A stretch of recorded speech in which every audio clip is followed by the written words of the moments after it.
जब महादेव जी माता पार्वती जी से कहते हैं कि पार्वती चलो हम पृथ्वी लोक में हमारे भक्तों के दर्शन करके आते हैं।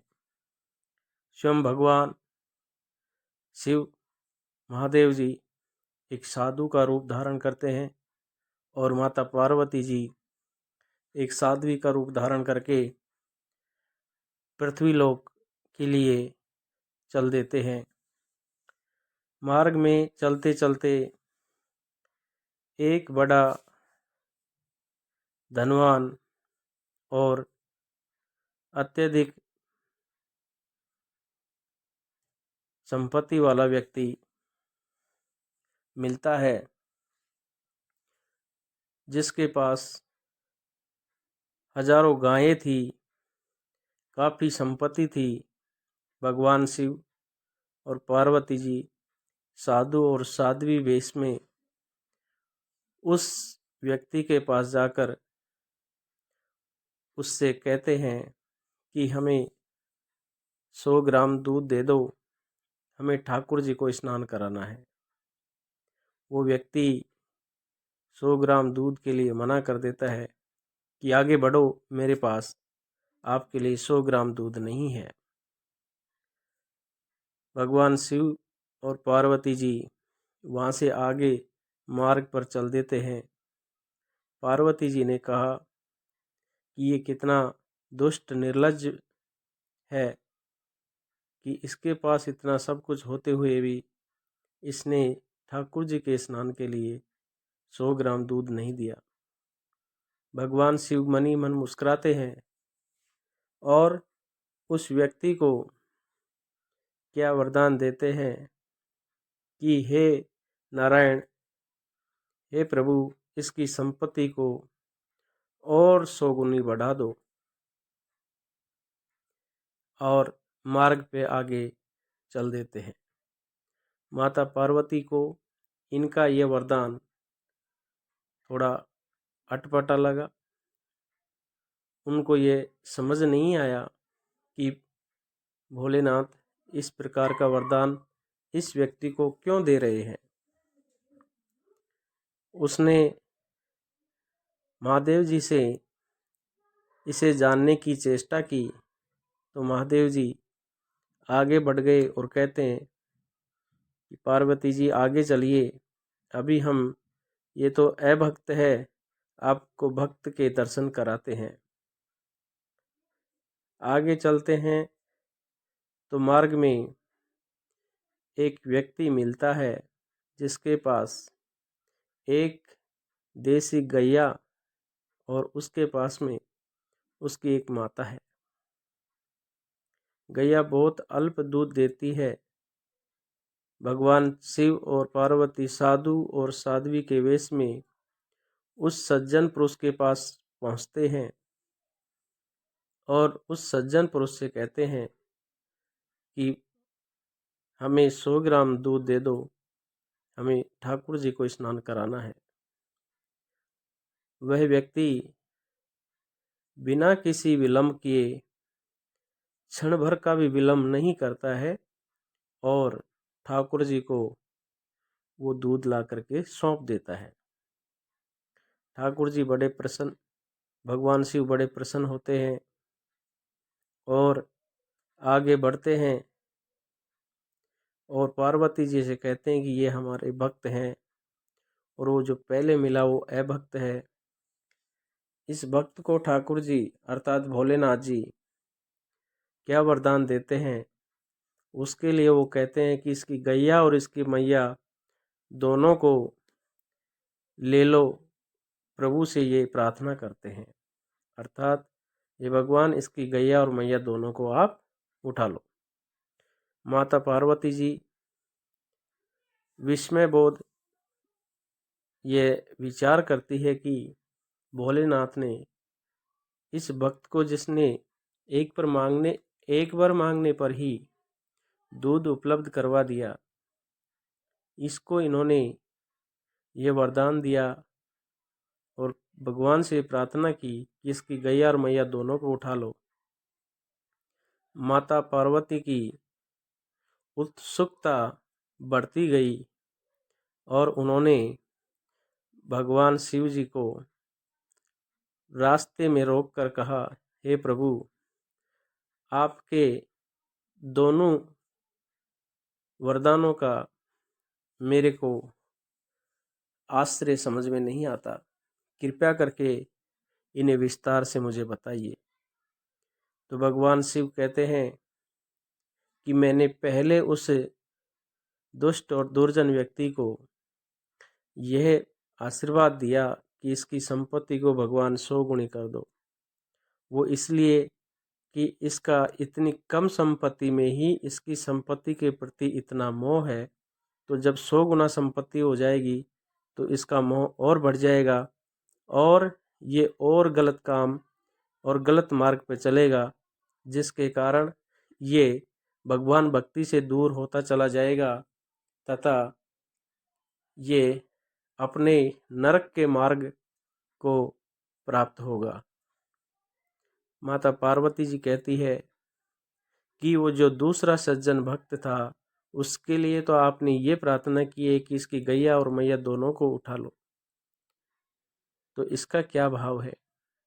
भगवान शिव इस वरदान के संदर्भ में माता पार्वती जी से कहते हैं कि यह व्यक्ति भगवान के प्रति बहुत ही ज़्यादा विश्वास करता है, भक्ति करता है, परंतु इसकी भक्ति में इसकी गैया और इसकी मैया दोनों ही विरोध है। अर्थात इसकी गैया और इसकी मैया जो बुजुर्ग माता है, इसकी देखभाल में और इसकी गैया की देखभाल में इसका बहुत अधिक समय निकलता है, जिसके कारण ये भजन भक्ति पूरे समय नहीं कर पाता है। तो इसीलिए मैंने इस सज्जन भक्त को और अधिक भगवान भक्ति मिले, इसीलिए इसकी गैया और मैया दोनों को नारायण जी से प्रार्थना की है कि वो उठा ले, जिससे ये अकेला भक्त फिर बिना किसी समय के गंवाए भगवान की भक्ति में लीन रहेगा, जिससे इसका परलोक सुधरेगा और इस स्वर्ग के मार्ग पर जाएगा। तो इस प्रकार से हमें इस कहानी से ये शिक्षा मिलती है कि साधु वेश में कोई भी देव आत्मा हो सकती है, वो क्या आपको वरदान देती है, उसका क्या भाव होता है, ये मानव के समझ से परे होता है। इसीलिए सज्जन पुरुषों अर्थात साधु जनों की बातों का बुरा न मानना चाहिए और उनकी कही हुई बात को आशीर्वाद समझ के उनका आशीर्वाद ग्रहण करना चाहिए। जय श्री राम, जय भोलेनाथ, जय पार्वती जी, जय महादेव। ओम नमः शिवाय। शिव जी का सच्चा भक्त कौन, एक शिव भक्त की कहानी हम आपके सम्मुख लेकर आए हैं, जो कि सोने का थाल के नाम से जानी जाती है। कहानी किस प्रकार वो भगवान शिव की आराधना करता है और क्या परिणाम और क्या फल मिलता है। एक नगर में भगवान शिव का एक भव्य प्राचीन मंदिर था, जहाँ हर वर्ष दूर दूर से लाखों की संख्या में भक्तजन शिव जी के दर्शन के लिए आते थे।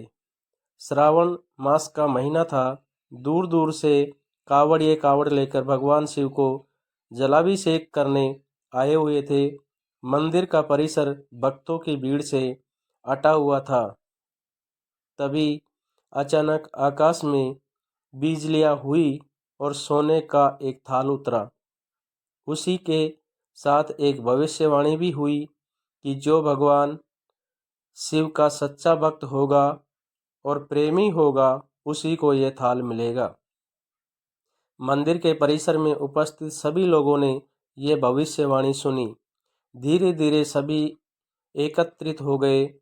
जो लोग मंदिर की व्यवस्था देखते थे उन्हें तो पूरा विश्वास था कि यह थाल हमें मिलेगा, इसीलिए वे सबसे आगे जाकर खड़े हो गए।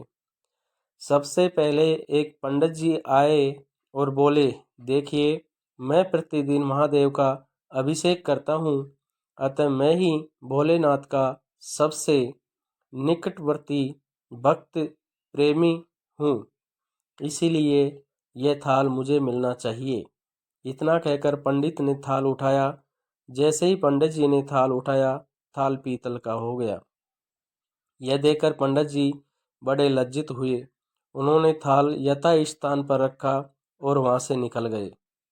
इसी प्रकार वहां उपस्थित सभी पंडितों ने अपने अपनी बारी के अनुसार खुद को आजमाया, लेकिन शायद उनमें से कोई भी भगवान शिव का सच्चा भक्त नहीं था, इसीलिए वह थाल उन उनमें से किसी भी पंडित को प्राप्त नहीं हुआ और वे सभी उस थाल को यथा स्थान पर रखकर वहां से उन्हें चले जाना पड़ा। इसके बाद उस नगर के राजा का वहां आगमन हुआ। राजा सबसे आगे आए और बोले, मैंने महादेव के मंदिर में बड़ी भारी दान दक्षिणा दी है, इसलिए यह थाल मुझे मिलना चाहिए। इतना कहकर राजा सबसे आगे बढ़े और थाल उठाया। जैसे ही राजा ने थाल उठाया, थाल तांबे का हो गया।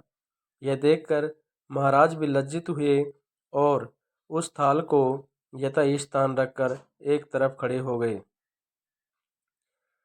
इसके बाद इसी तरह एक से बढ़कर एक दानी महात्मा और भक्त पधारे और थाल उठाए, लेकिन किसी के हाथ में कुछ और किसी के हाथ में कुछ हो गया, लेकिन सोने का नहीं रहा।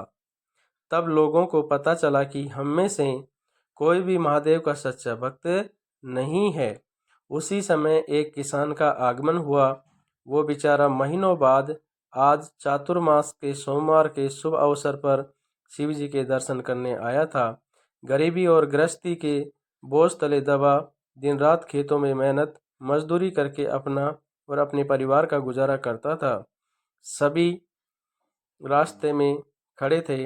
अभी रास्ते में आ ही रहा था कि कोई भिखारी उसे वहां मिल गया और कुछ खाने को मांगने लगा। इस किसान को दया आ गई। अपने खाने के लिए जो खाना लाया था वो उसने उस भिखारी को दे दिया। थाल के बारे में इसने भी सुना, लेकिन इसने उस और कोई ध्यान नहीं दिया। सीधा मंदिर में गया और महादेव जी का पूजन करके बाहर आ गया। परिक्रमा करके जाने को हुआ, तभी पीछे से एक व्यक्ति बोला, भाई तुम भी थाल को उठाकर देख लो, हो सकता है तुम ही वे सच्चे भक्त हो जिसके लिए थाल आया है। किसान को लगा कि वह व्यक्ति उसका मजाक बना रहा है। किसान ने हंसते हुए कहा, भाई मैं तो कभी कोई पूजा पाठ भी नहीं करता, महीनों ने एक आध बार मंदिर आ पाता हूँ, मैं काय का सच्चा भक्त हूँ। वह अजनबी बोला, भाई हम तो देख चुके हैं, हमारी भक्ति तो 2 कौड़ी की भी नहीं है।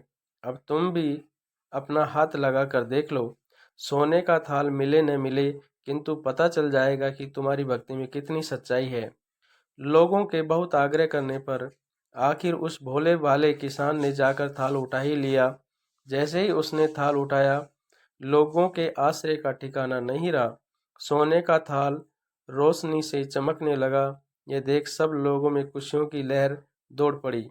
सभी लोग उसके जयकारे लगाने लगे और पूछने लगे कि भाई तुम ही सच्चे भक्त हो, अब हमें भी बता दो कि कैसी भक्ति और कैसे भक्ति को करनी चाहिए जिससे महादेव तुमसे इतने प्रसन्न हैं।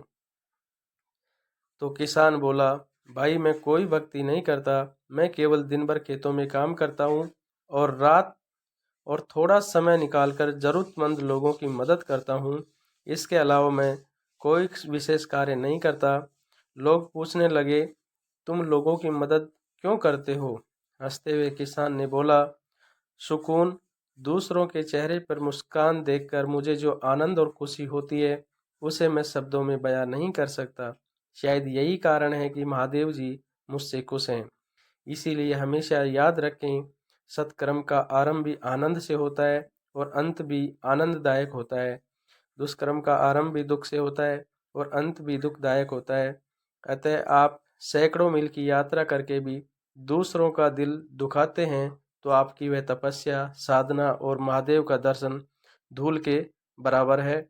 इसीलिए किसी को बिना सताए और सच्चे मन से दूसरों की सहायता करनी चाहिए। इसी में ईश्वर प्रसन्न